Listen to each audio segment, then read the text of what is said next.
100% मान लीजिए 100 व्यक्ति नौकरी लगे हुए हैं, उसमें से 2 व्यक्ति ही 5% 10% समाज में योगदान करते हैं।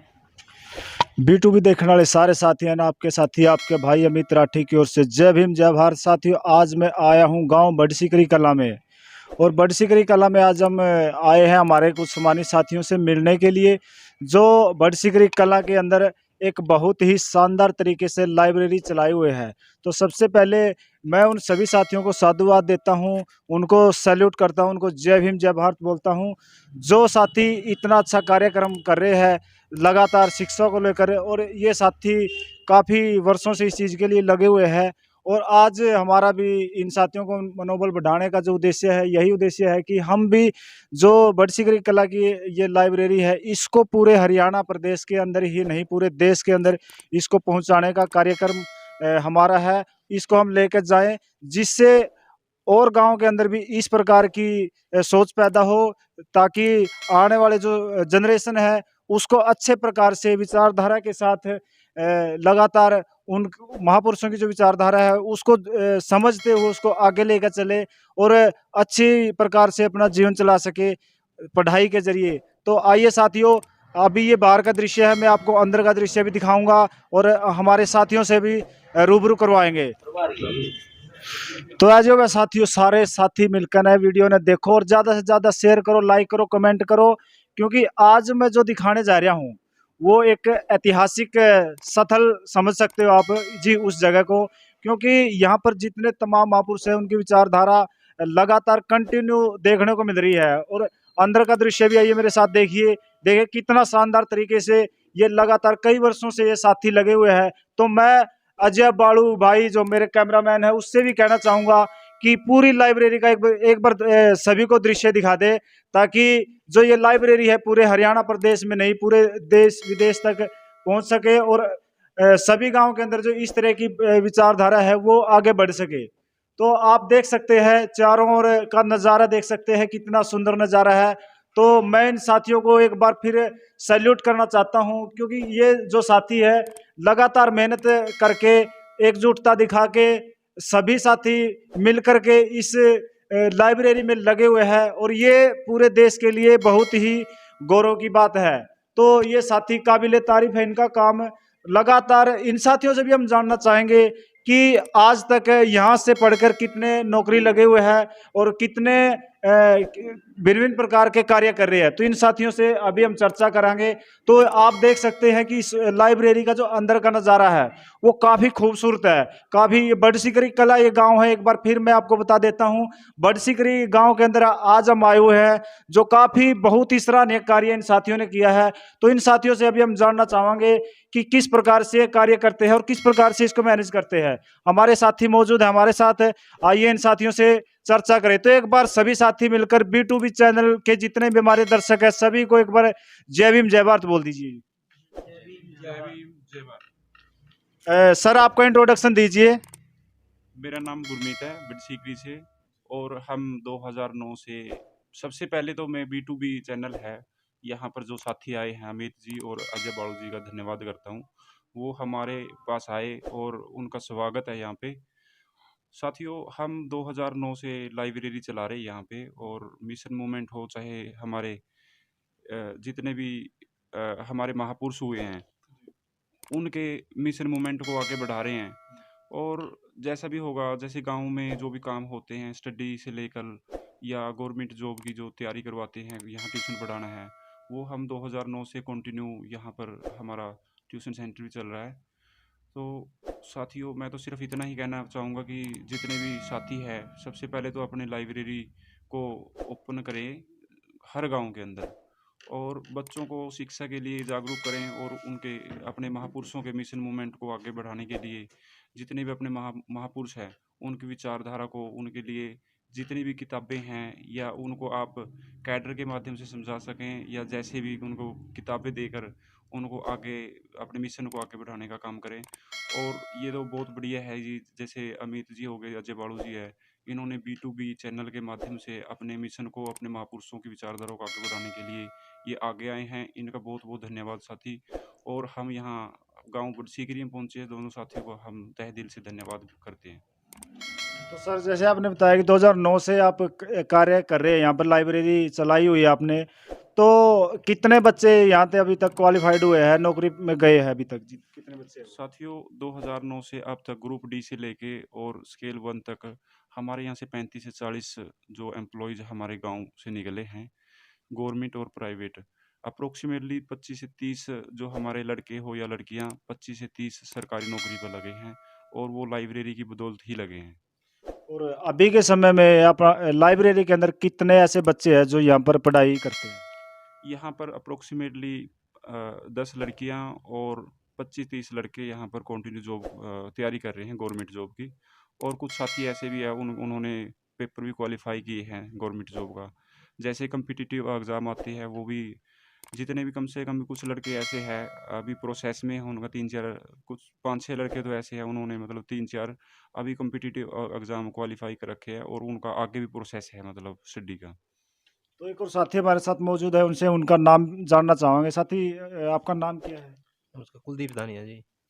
तो आपका यहाँ पर क्या पद है? कैसे कार्य कर रहे हो यहाँ पर आप?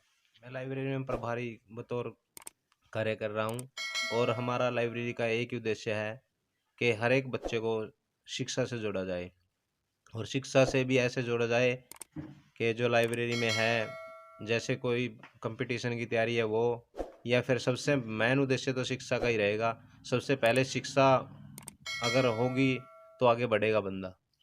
तो कुलदीप जी ये बताइए कि लगातार आप 2009 से लाइब्रेरी चला रहे हैं, तो क्या कोई सरकारी फंड आया है या आपस में ही पैसा एकजुट करते हो आप? जी नहीं, अभी तक तो कोई सरकारी फंड मिला नहीं है, लेकिन सहयोग लगातार मिलता रहता है, पूरे गांव का सहयोग मिलता रहता है। जो एम्प्लॉय लगे हैं उनसे सहयोग लिया जाता है और आम जनता से सहयोग लिया जाता है, और जो पदाधिकारी है यहाँ लाइब्रेरी के बच्चे हैं वो सहयोग करते हैं। उन्हीं के सहयोग बदौलत ये लाइब्रेरी चली हुई है 2009 से अब तक। तो काफ़ी सराहनीय कार्य है सर। एक साथी और है, उनसे उनका नाम जानना चाहेंगे। सबसे पहले जय भीम जय भारत। मेरा नाम संदीप कुमार है और मैं बड़सिगरी के इसमें लाइब्रेरी का प्रधान हूँ। और हमारा हमारा सबसे पहले उद्देश्य, प्रथम उद्देश्य है शिक्षा ही है। तो अब आप क्या देख रहे हो कि कितने बच्चे हैं जो अभी नेक्स्ट टाइम में और यहाँ से पढ़कर नौकरी पेशे में जाने वाले हैं? अब अगर देखा जाए तो कम से कम 20-25 बच्चे ऐसे हैं जो अब कंपटीशन की अच्छी से तैयारी कर रहे हैं और उनका सिलेक्शन अब की बार पक्का है। तो बहुत बढ़िया सर। सर अपना नाम बताएं। मेरा नाम आनंद है और मैंने अभी इसमें लाइब्रेरी में 2 साल हुए हैं ज्वाइन करे। तो मैंने अभी 2 एग्ज़ाम क्रैक किए हैं, हरियाणा पुलिस का और दिल्ली पुलिस का, लेकिन अभी कुछ वजह से फाइनल लिस्ट में रह जाता हूँ। तो एक बात और बताइए, जो हमारी लाइब्रेरी है इसमें किस किस कैटेगरी के बच्चे पढ़ते हैं? मेन सवाल ये है।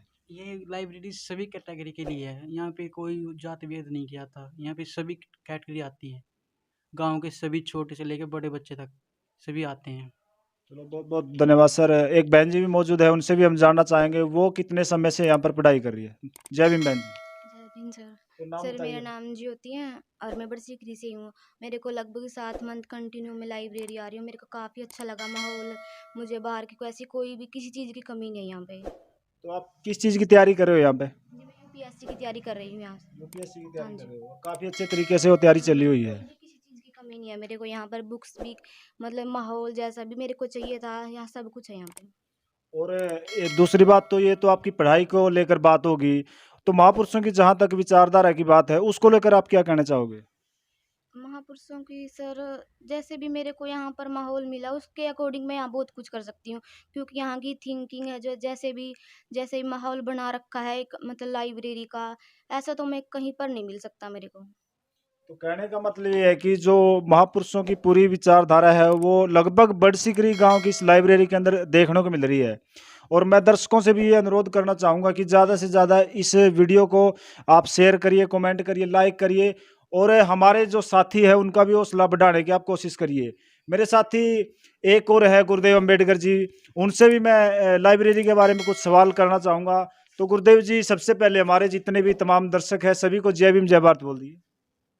सबसे पहले अमित राठी जी और हमारे अजय बाड़ू जी, डॉक्टर भीमराव अम्बेडकर पुस्तकालय में पहुंचे हैं गांव बड़सिकरी में। जी। हम पूरे गांव की तरफ से और पुस्तकालय की तरफ से और डॉक्टर अम्बेडकर युवा मंच की तरफ से आपका हार्दिक अभिनंदन करते हैं, स्वागत करते हैं सर।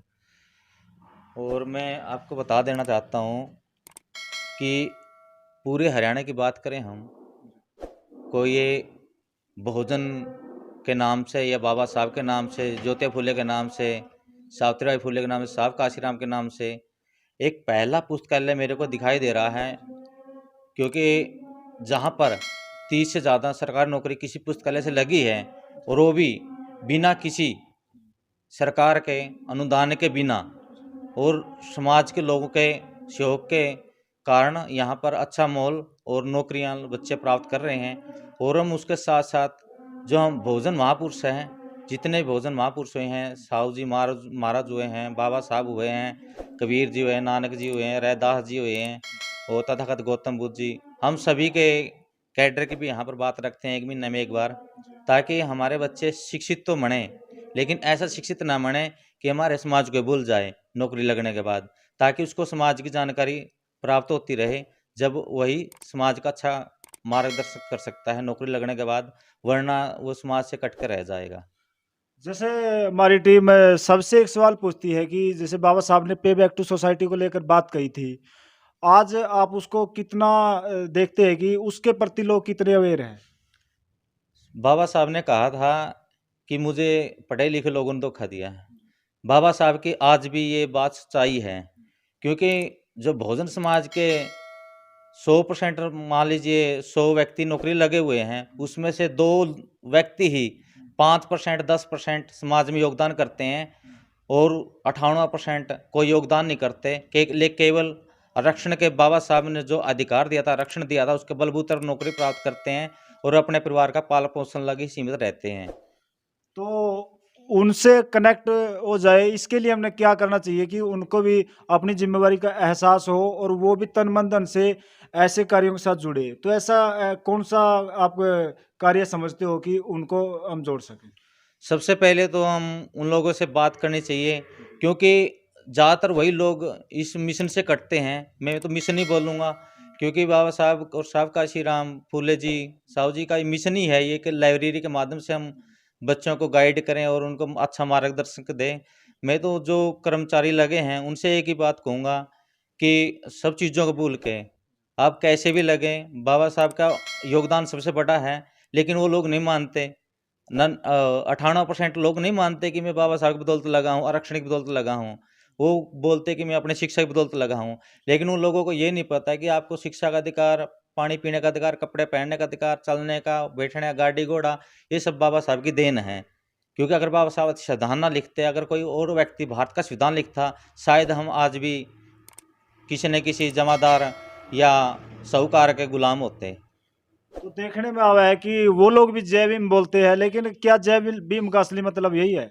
नहीं सर, जय भीम का असली मतलब यही है, जब तक हम अपने समाज को नहीं जगाएंगे, जब तक हम जय भीम के हकदार नहीं हैं। और जय भीम हम इसलिए नहीं बोलते कि हम ये कोई जातिवाद है, कोई धर्मवाद है, कुछ नहीं है सर। ये हम उस माँ की जय बोलते हैं, भीम भाई की जय बोलते हैं, जिन्होंने एक पुत्र को जन्म दिया और वो अपने माता पिता की 14वीं संतान थी और उसने हमारी कायाकल्प पलट दी। क्योंकि हमारे दादे परदादा भी श्री रहे हैं, लेकिन हम आज बढ़िया भूषा में आए हैं तो बाबा साहब की बदौलत है। और बाबा साहब ने भी अपने 3 गुरु माने हैं, तथागत गौतम बुद्ध, कबीर और राष्ट्रपिता ज्योतिबा फुले। लेकिन बड़ा दुख होता है कि हम कुछ लोग बाबा साहब को ज़्यादा फॉलो करते हैं और गौतम बुद्ध से बहुत कटते हैं, और साहू ये कबीर जी से कि दोहे कोई नहीं जानता। क्योंकि मेरा एक मानना है, हम गुरु रविदास को मानते हैं लेकिन उस विचारधारा को नहीं जानते। तथागत गौतम बुद्ध ने भी कहा था कि पहले जानो फिर मानो चीज़ को, और लेकिन हमारे लोग किस चीज़ को जानने से पहले उस चीज़ को मानने लग जाते हैं। जैसे गुरु रविदास ने कभी नहीं कहा था कि मेरी पूजा करो, लेकिन हमारे 98% लोग, जो मैं चमार जाति की बात करूँगा, 98% लोग ऐसे हैं। रविदास जी का एक ही दोहा याद है, ऐसा चाहूँ राज में सबल को मिलन, छोटा बड़न सब बसे रैदास रहे प्रसन्न। लेकिन दूसरे दोहे एक भी याद नहीं है, ना उनका अर्थों का पता है।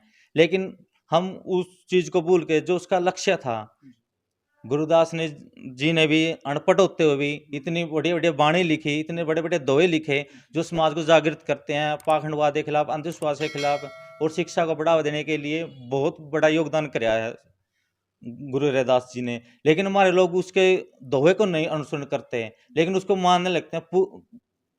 गुरु रविदास ने कभी नहीं कहा कि मेरे को पूजो, मेरी विचारधारा पे चलो। तथागत गौतम बुद्ध ने कभी नहीं कहा मेरा भगवान बोलो, क्योंकि उसने भी यही बोला है अतिथि भव, अपना दीपक स्वयं बनो। लेकिन हमारे लोग क्या है, दूसरे पे आश्रित ज्यादा हैं, अपने पे कम हैं। और मैं आपके चैनल के माध्यम से B2B भोजन से भोजन तक के जो चैनल है आपका, उसके माध्यम से मैं सभी हरियाणा वासियों, भारतवासियों को एक ही बात कहना चाहूँगा, हम छोटी नौकरी लगे बड़ी लगे, लेकिन समाज को कभी नहीं भूलना चाहिए हमें। क्योंकि हम आज जो भी कुछ कर रहे हैं, अच्छा काम कर रहे हैं, हम नौकरी कर लग रहे हैं, बिजनेस कर रहे हैं, ये हमारे महापुरुषों की देन है। अगर शायद हमारे महापुरुष न होते तो हम इस पीढ़ी तक पीढ़ी काम नहीं कर पाएंगे। तो बहुत बढ़िया है। गुरु रविदास जी ने भी कहा था कि ऐसा चाहूँ राज मैं जहाँ मिले सबन कोवन, छोट बड़ सम बसे रविदास रहे प्रसन्न। और यही बात बाबा साहब ने कही है कि political power is the master की ओपन एवरी लोग। तो दोनों बातों का अर्थ एक ही है, ये समाज को तय करना है तो हमने किस दिशा में जाना है। तो ये बड़सिकरी कला की जो टीम थी, मैं इनको एक बार फिर सैल्यूट करना चाहूँगा जो इतना अच्छा ये कार्य कर रहे हैं। तो आज मेरे साथ कैमरामैन अजय बाड़ू के साथ हम यहाँ पर पहुँचे हैं और हम बड़सिकरी कला की टीम को विश्वास दिलाते हैं कि भी आगे के टाइम में भी हम आपसे रूबरू होते रहेंगे, मिलते रहेंगे और आपका जो ये कारवां है ये जन जन तक पहुँचाने का हम प्रयत्न करते रहेंगे। तो आज के लिए इतना ही। जय भीम, जय भारत। जय भीम, जय भारत।